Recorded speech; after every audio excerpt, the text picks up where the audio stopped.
시편 23편 6절 말씀.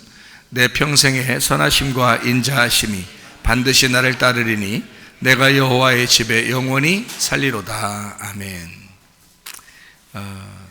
선하심과 주의 인자하심이라고 하는 건 이제 아시겠죠. 하나님은 착하시고 그리고 하나님의 사랑하심, 그것이 우리를 따르게 되는데, 그 따르는 것이 라다프, 추격해서 결코 반드시 이루어질 수 있도록 만들어준다는 그런 얘기입니다.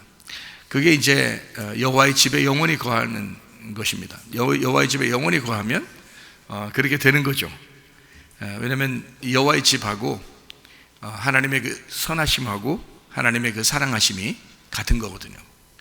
여호와의 집을 위해서 사실 하나님께서는 자기 아들을 이 땅에 보내시고 그리고 여호와의 집을 건축하셨으니까 영원한 여호와의 집이 바로 우리 자신들이고 또 우리 교회니까, 그러니까 이 여호와의 집 자체가 하나님의 선하심이고요, 하나님의 그 사랑하심입니다. 그거를 여러분은 아마 많이 못 느낄 거예요. 저는 목사라 이제 교회하고 이 목사의 그 마음을 아니까 이게 좀 이해가 많이 되는데, 여러분은 이게 잘 이해가 안 될 수도 있어요. 그래도 제가 여러분에게 최대한 여러분에게 이제 이해를 시켜드리는데, 사실 그게 이해한다는 건 어렵지만 그게 이해가 가면 여러분은 교회가 된 것입니다. 교회가 된다는 것은 주님이 된다는 뜻이에요. 근데 그렇게 되지 않으면은 주님이 되지 못하거든요. 왜냐하면 주님이 교회고 교회가 주님이거든요. 그래서 내가 이렇게 생각한다겠죠. 나는 교회고 교회는 나다, 이렇게 생각한다겠죠. 그래서 내가 가는 곳이 교회가 가는 거예요. 목사니까 뭐 성문교회 목사님이니까 어디 가든지 성문교회 목사님이 되겠죠, 물론. 그런데 내 속에 있는 마음이 나는 성문교회야, 내가 가는 곳이 성문교회야, 이렇게 되는 거죠. 또 성문교회가 나야, 내가 있는 곳이 성문교회야, 이렇게 되는 거죠. 그러니까 가정생활도 또 친구를 만나도 또 교회 와도 누굴 만나도 나는 교회야, 그 자리가 교회야, 이렇게 되는 거죠. 그것도 우리 성문교회가 나야, 내가 성문교회야. 여러분도 각 가정이 있는 것처럼 그렇게 저도 생각을 한단 말이에요. 그게 이제 둘이 떨어지지 않는 그 하나가 된 그런 마음이거든요. 우리가 군대를 보낼 때, 우리 이제 아들을 군대 보낼 때 여러분이 많이 기도해 주셨잖아요. 그리고 여기서 그냥 간 게 아니라 사실 선교사의 마음으로 가야 된다, 이렇게 보냈잖아요. 가가지고 얼마나 열심히 했는지 한두 명 뽑는 조교에 발탁이 됐어요. 그 조교들하고 거기 있는 상관들이 다 이제 보고 있었던 거죠. 다 보고 있어요. 다 주님도 우리 다 모습 다 보고 있어요. 그래서 보고 있다가 조교로 발탁을 한 거예요. 그래서 조교 생활을 또 얼마나 잘했는지 부대가 이전하면서 거기 이제 사단장이 뽑아가지고요 선물을 줬어요, 이전할 때. 그래서 이전했는데 이쪽에서 잘했다고 그쪽 가서도 거기서도 또 조교로 할 수 있도록 연결을 해줬어요. 그래서 지금 그래서 또 이전해서 거기서 또 조교를 하는 겁니다. 조교를 하는데 거기서는 또 어떻게 하고 있냐면, 지난주에 80명 데려가서 예배 드렸답니다. 훈련병들이 자기를 잘 따르니까.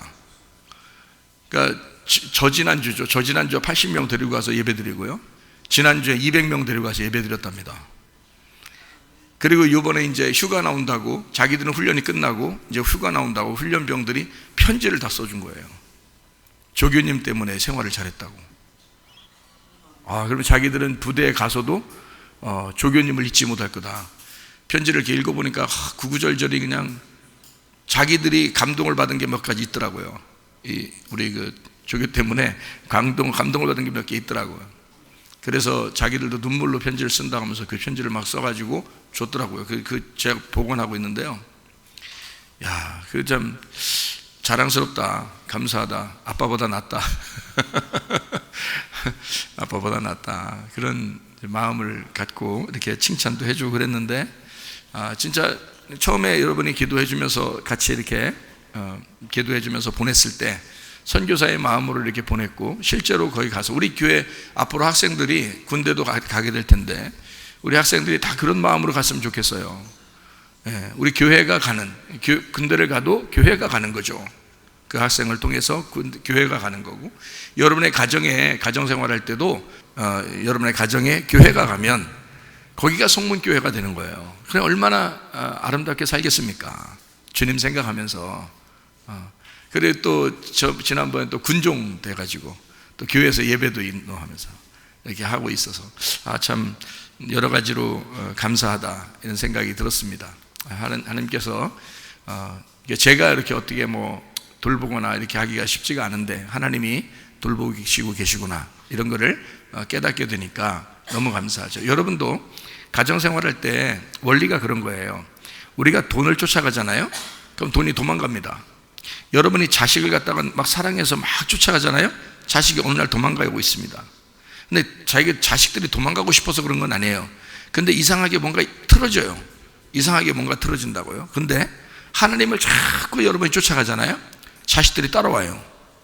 왜 이런 말 있죠? 돈을 이렇게 신경 안 쓰고 뭐 이제 회사에만 열심히 이렇게 하고 있는 사장이 있는데 돈은 막 따라오는 거죠.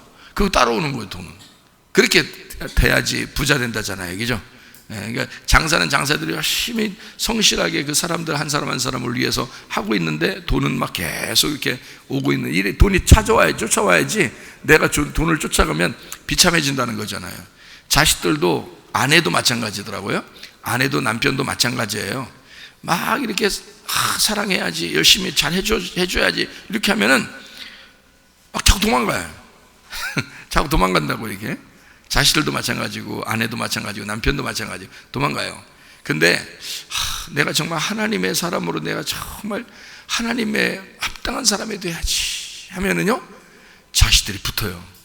그냥 하나님만, 시간을 별로 자식들하고 보내지 않았는데 그 자식들이 부모에게 붙어. 시간을 아내에게 많이 투자하지 못했는데 아내가 막 남편만 찾아. 남편에게 많이 시간을 못했는데 그 아내만 찾아. 그게 서로 하나님만 이렇게 먼저 그 나라와 그의 의를 구하면 다른 것들은 다 하나님이 채워주신다는 게, 우리는 주님만 따라가는데 나머지는 나를 따라오고 있다는 거지. 그게 원리더라는 거예요. 그게 원리더라는 거예요. 누군들 부모가 자식 사랑하지 않는 사람이 누가 있겠습니까? 누군들 남편이 아내 사랑하지 않는 사람이 누가 있겠어요?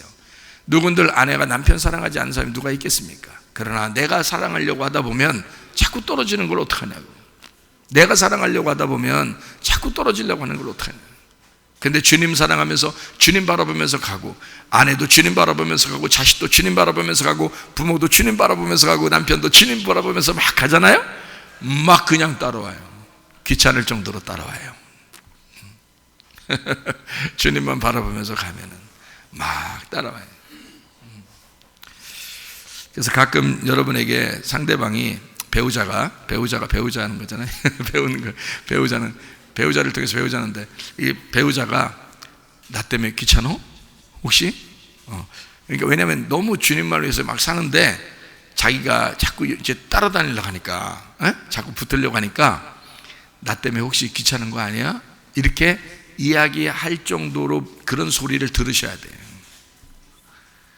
그게 그만큼 사랑받고 있다는 거예요. 그만큼 그 사람이 사랑하고 있다는 거예요. 그죠? 난 당신하고 같이 있고 싶어. 난 당신을 사랑해. 이게 자기도 모르게 마음이 끌리는 걸 어떡하냐고. 자기도 모르게. 그걸 누가 만들어줘? 하나님이 만들어주시는 거예요. 그 마음을. 그러니까 우리는 하나님을 따라가는데 다른 건 다 하나님이 마음을 만들어주셔가지고 우리를 따라오게 만들다는 거지. 그게 진짜예요. 나중에 죽을 때쯤 돼서 이제 다 인생 살고, 아이고 목사님 말씀이 맞았구나 하고 돌아가실 날이 와요. 진짜라고요. 그 말이 맞다고요. 저는 죽었다 살아나 봐서 그래서 아는가 모르지만 죽었다 살아나 봐서 다 놔봤어요. 다 놔봐서 인생을 좀 알겠더라고요. 인생이라는 게 이런 거였구나. 하나님의 말씀이 그래서 그렇게 써 있었구나. 그거를 제가 좀 알겠더라고요. 그래서 마태복음 6장 24절도 뭐라 하겠다고요? 나의 돈이 하나님이고 하나님이 나의 돈이다. 이게 이해가 되더라 이 말이에요. 그 말이. 그러니까 교회가 나고 내가 교회다. 우리 가정이 교회고, 목사님 가정이니까 더 그렇겠죠. 우리 가정이 교회고 교회가 우리 가정이더라. 그게 자연스럽게 이해가 되고 그 마음이 오더라, 그 말입니다. 여러분도 주님 먼저 생각하다가 다른 모든 것들이 여러분을 따라올 수 있는 그런 축복을 받기를 바랍니다. 하나님은 우리를 추격하신다, 라다프입니다. 추격하신다, 따라와서 우리를 사랑하신다. 따라와서요. 주의 선하심과 그 인자하심, 그 사랑하심이 여호와의 집에 우리가 거하는, 그렇게 복을 내려주시는 시편 23편 6절의 말씀이 그렇게 복을 내려주신다는 그 말이 여호와의 집이거든요. 그 여호와의 집은 어머니 품과 같고 아빠의 품과 같고 아브라함의 품과 같은 그런 교회를 의미합니다. 말씀의 성전을 의미하고, 염려 없는, 두 마음이 없는 마음, 여호와의 집에, 여호와의 집은 한 마음이에요. 그래서 두 마음이 품지 않게 하는 그 한 마음 갖게 하는 그런 교회, 그렇게 하나님이 우리를 인도하신다, 여기로 인도하신다라는 그런 말이에요. 두 마음으로 인도하지 않고 한 마음으로 인도하신다. 하나님은 두 마음을 싫어하시니까, 그게 염려, 근심이니까 염려와 근심이 없는 그 곳으로, 그 여호와의 집에 영원히 거하도록 만든다, 그 말입니다. 시편 23편 1절의 말씀에 보면 여호와는 나의 목자시니 내게 부족함이 없으리로다 그랬습니다. 부족함이 없으리로다, 그 말은 부족함을 없애주는 분이다, 이 말이죠. 그죠? 그러니까 결핍을 없애주시는 분이다. 그러면 그 말이 뭐라고요? 결핍이 있다는 얘기죠. 결핍이 있다. 근데 우리는 결핍이 있었는데 여호와가 뭐 하는 분이냐? 여호와가 뭐냐 봤더니 결핍을 사라지게 하시는 분이다. 부족함을 없애버리시는 분이다, 그 말이에요. 그럼 어떻게 없애버린다고요?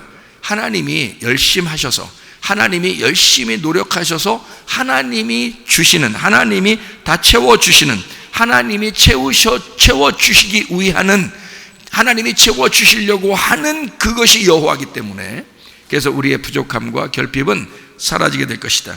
그 결핍을 제거한다, 부족함을 없애버린다, 그 말이에요. 땅에 그 거지 같은 그 운명, 그거를 바꿔주신다. 하늘의 운명으로 바꿔주시는 분이다, 이 말이죠. 부족함이, 항상 여러분이 결핍 있고 부족함이 있고 그러는 것은요, 어릴 때부터, 태어날 때부터, 자기 가정에서 자라날 때부터요, 뭔가 자기 속에 결핍이 생겨서 그래요. 그래서 결핍이 있고 부족함이 있거든요. 그러니까 크면서 점점 그게 커지는 거예요. 그러니까 그걸 누군가가 채워주지 않으면 이게 만족함이 없는 거예요. 뭐 쇼핑을 그렇게 많이 해도 만족함이 없죠. 집을 아주 크게 사도 만족함이 없고요. 뭐 돈을 아주 많이 벌어도 만족함이 없고, 많이 먹어도 만족함이 없고, 아주 이쁜 마누라를 얻어도 만족함이 없고, 아주 잘생긴 남편을 얻어도 만족함이 없어요. 왜냐하면 어릴 때부터 계속 결핍이 있었던 거예요. 무엇인가가 우리 속에 결핍이 있었던 겁니다. 그래서 이 결핍을 채우지 못하니까, 누구로? 예수 그리스도로 채우지 못하니까 자꾸 결핍이 있는 거예요. 그러니까 마음은 갈라지죠. 염려가 있죠. 근심이 있죠. 슬픔이 있죠. 그러니까 이런 내 땅의 운명 때문에 이렇게 생긴 거죠. 그거를 없애주신다는 거예요. 그거를 없애신다. 다시 말하면 부족함이 없으리로다 라는 말은 그런 땅의 운명을 없애주시는 분이다, 그 말이죠. 알겠습니까? 예, 그러니까 여호와는 나의 목자시니라는 말은 여호와는 나를 하늘의 운명으로 바꾸시는 분이니, 그 말이죠. 아이고, 참 놀랍죠? 그런 하나님이니까 부족함이 사라지는 거예요. 결핍이 사라지는 거예요. 예. 우리가 원래 어떤 사람이에요? 부족한 거예요? 아니면 다 채워진 사람들이에요? 원래는 부족하죠. 늘 부족하니까 남편도 얻으려고 그러고, 부인도 얻으려고 그러고, 자식도 날라고 그러고, 자식을 통해서 뭔가 영광을 보려고 그러고 막 이러잖아요. 왜냐하면 부족하니까. 돈도 많이 벌어보려고 그러고, 집도 큰 거 사보려고 그러고 다 그러잖아요. 그죠? 왜? 부족하니까. 뭔가 부족하니까 채우려고 그러는, 이 땅에서 뭔가 채우고 싶어서 그런 거예요. 여러분, 그리스도를 채우시기를 바랍니다. 예수를 여러분 마음에 채우시기를 바랍니다. 다른 게 여러분 속에 들어오지 못하도록 예수를 채우셔야 된다, 이 말이에요. 하나님은 우리에게, 우리가 원래 부족하고 결핍이 있고 원래 모자라니까, 모자란 자들이니까 하나님은 우리에게 뭐 큰 기대를 한다 안 한다? 뭔 큰 기대를 하지 않는다. 뭐만 기대하신다? 자기만 믿기를 기대하신다. 그냥 믿어라. 네가 믿어라. 나만 인정해라. 나만 의지해라. 나만 신뢰해라. 나의 선함을 네가 인정해라. 네가 확신해라. 그것만 바란다. 다른 거 원하지 않는다는 거예요. 하나님이. 왜? 워낙 모자라니까. 응? 워낙 자식들이 모자라니까 하나님이 바라는 게 없는 거예요. 여러분에게 뭘 바라겠어요? 하나님이 신인데 모든 걸 다 가지고 계신 분, 우리를 창조하신 분인데, 응? 그런 하나님이 우리한테 뭘 달라고 하겠어요? 그리고 뭘 요구하겠어요? 그런 게 없다고. 그냥 하나님 뭔가 우리에게 주고 싶어 하시는 분이란 말이에요. 왜냐하면 우리는 이미 고하고 나그네고 과부고, 우리는 소경이며 절름발이며 장애인이며 뭐 이런 사람들이니까. 38년 된 병자, 삭개오, 사마리아 여자, 뭐 가늠한 여자, 현장에서 잡힌 그런 사람들인 거예요, 우리가. 그러니까 하나님이 뭘 바라겠냐고, 이런 사람들한테 바라는 게 하나도 없어요. 자기 하나님의 사랑을 인정하라는 거야. 그냥 내가 그럼에도 불구하고 그래도 너 사랑한다, 그래도 내가 너 구원할 거야, 그것만 인정해봐. 그것만. 어렵지 않죠? 눈만 깜빡깜빡하면서 생각만으로도 인정할 수 있잖아요. 사실은 그걸 하나님이 바라시는 거라고. 큰 걸 우리에게 요구하시는 게 없어요. 바라는 게 아무것도 없어져. 그러니까 하나님은 여호와는 나의 목자시니 부족함이 없으리로다 라는, 내가 부족함이 없다는 거예요. 하나님이 하나님은 원래 부족함이 없어요. 그러니까 결핍이 없는 분이에요. 하나님은 다 채워주신 분이에요. 하늘의 운명을 가지신 분이에요. 나는 땅에 있으니까 결핍이 있어. 그러니까 주님께서 우리에게 말씀하시는 거예요. 너 결핍하지 마라, 부족하지 마라, 내가 그걸 채워줄 거니까. 누구야? 하나님이. 자기는 채워지신 분이니까. 나는 채워지지 않은 사람이니까. 근데 하나님이 그 채워짐을 나에게 그 채워짐으로 줄 거니까. 그러니까 하나님이 내가 자신 있으니까 너는 부족하지 말아야 돼. 내가 자신 있으니까 너는 결핍 있으면 안 돼. 내가 자신 있으니까 너의 여호와니까, 내가 목자니까 너는 푸른 초장으로 맑은 시냇 물가로 내가 인도할 거야. 내가 너 쫓아가서라도, 추격해서 쫓아가서라도, 공격해서라도 내가 너한테 선하게 해줄 거야, 사랑을 해줄 거야 라고 하는 게 우리 하나님이십니다.